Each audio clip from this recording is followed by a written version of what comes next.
if you take away the hope from a devotee, then he becomes exasperated. He becomes exasperated, he becomes desperate, he becomes frustrated, and he quits, gives up.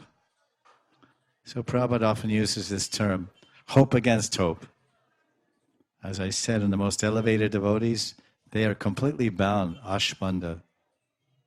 Because the Bhava Bhakta, he's eligible. Jiva Goswami Pada says in Sandarbhas, when we come to the level of Bhava, which is way up there, Nishta Ruchi Asakti Bhav, when we come to that level of qualification and mercy we've received, then we become eligible.